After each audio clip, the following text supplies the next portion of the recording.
Saya Maman Suherman. Pada kesempatan ini akan membahas tentang konektivitas antar materi modul 3.1 pengambilan keputusan berbasis nilai-nilai kebajikan sebagai pemimpin.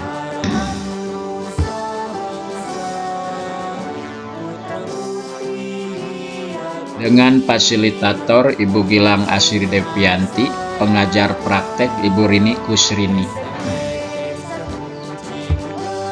Adapun daftar isinya ada 9, ya, kita tidak usah dibacakan, nanti saja.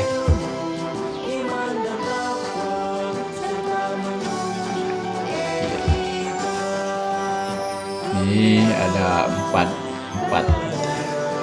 ada 9 ya, ada 9 pertanyaan pemantik yang harus dijelaskan nanti.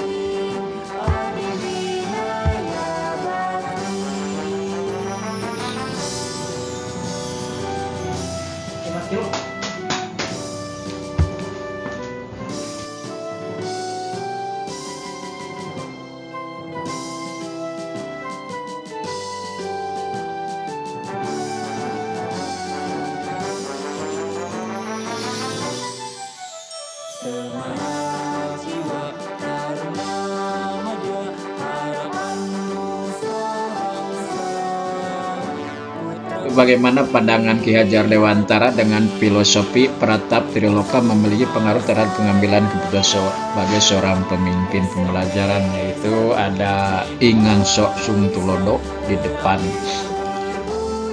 memberi contoh, kemudian Imadya masih bersama-sama, Imadya Mangunkarso dan Tuturi Hani di belakang memberi motivasi atau dorongan. Filosofi menurut Ki Hajar Dewantara itu ada satu, pendidikan dan kebudayaan itu tidak bisa dipisahkan, karena pendidikan sebagai tempat bersemangatnya segala benih kebudayaan. Dan kebudayaan itu dinamis ya, dan itu terus berkembang ya, tentu saja. Kemudian guru itu harus menuntut sebagai pengarah arah. Kemudian yang keempat, cipta karsa dan karya, itu pendidikan juga sebagai kebudayaan. Kebudayaan itu ada cipta karsa dan. Kemudian yang kelima ada berpihak pada anak.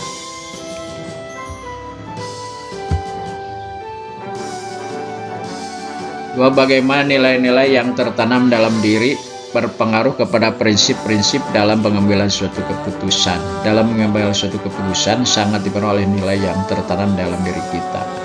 Nilai-nilai bagian gunung es yang hanya terlihat kecil di permukaan air tetapi merupakan bagian yang besar dalam di alam bawah sadar kita. Maka penting untuk nilai-nilai positif dalam diri kita untuk nantinya akan menjiwai setiap keputusan yang kita ambil. Itu ada nilai-nilai, nilai itu banyak sesuai dengan kepatutan, keindahan dan sebagainya, kelayakan. 3, bagaimana kegiatan terbimbing yang kita lakukan pada materi sebagai kegiatan coaching. Apakah pengalaman itu telah efektif? Ya, coaching adalah keterampilan yang sangat penting dalam menggali suatu yang sebenarnya itu baik masalah dalam diri kita maupun masalah yang dipilih orang lain. Dengan melakukan coaching tirta, ya, kita dapat mengidentifikasi masalah apa yang sebenarnya terjadi dalam membuat pemecahan masalah secara sistemis. Konsep teaching theory sangat ideal apabila dikombinasikan dengan 9 langkah konsep pengambilan dan pengujian keputusan sebagai polisi terhadap keputusan yang diambil.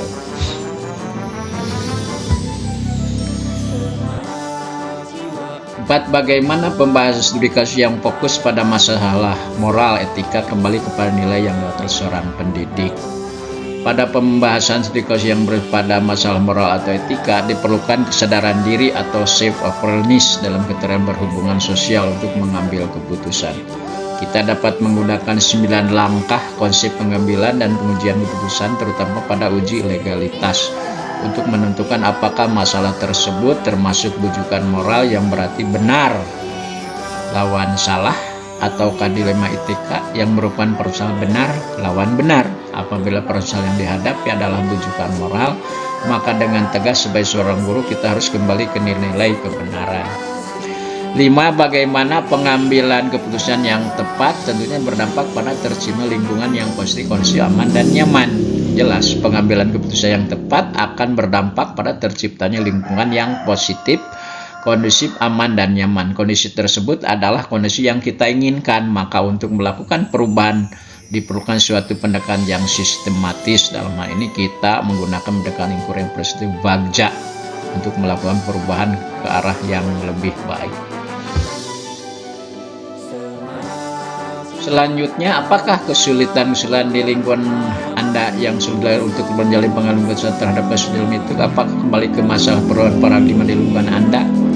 Dalam kasus dilema etika, pada dasarnya apapun keputusan yang kita ambil dapat dibenarkan secara moral, akan tetapi perlu memperhatikan prinsip-prinsip dalam pengambilan suatu keputusan. Kita harus berpikir hasil akhir dari keputusan yang sesuai dengan prinsip berpikir berbasis akhir and based thinking. Kita harus juga membuat pertanyaan keputusan yang kita ambil berkiblat seperti rule based thinking, serta kita harus menciptakan lingkungan yang positif, kondusif, aman, dan yang sesuai dengan prinsip berpikir berdasar rasa peduli, care based thinking.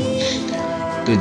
Pada akhirnya, apakah pengaruh pengambilan keputusan yang kita ambilin dengan pengajaran yang memerdekakan murid kita?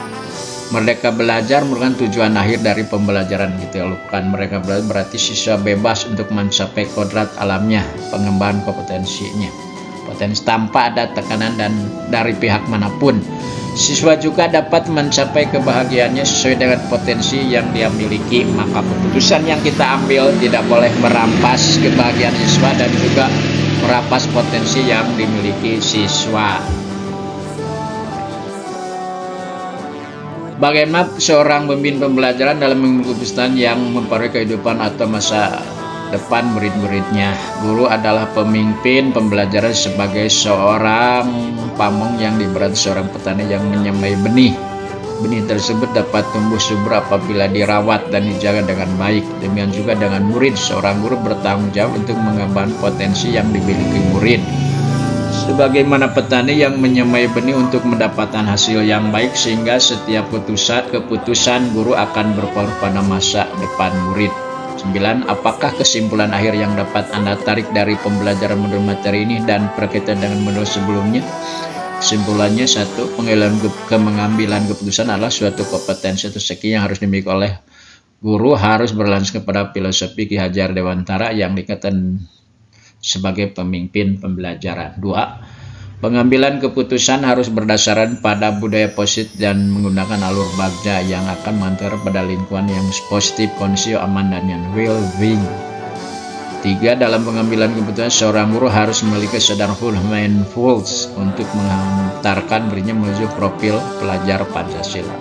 4. Dalam perjalanannya menuju profil pelajar Pancasila ada banyak dilema etika dan bujukan moral, sehingga diperlukan panduan 9 langkah pengambilan dan pengujian keputusan untuk memutuskan dan memecahkan suatu masalah agar keputusan tersebut berpihak kepada murid dan terwujudnya merdeka belajar. Sekian uraian dari saya. Tutup saya dengan wassalamualaikum warahmatullahi wabarakatuh.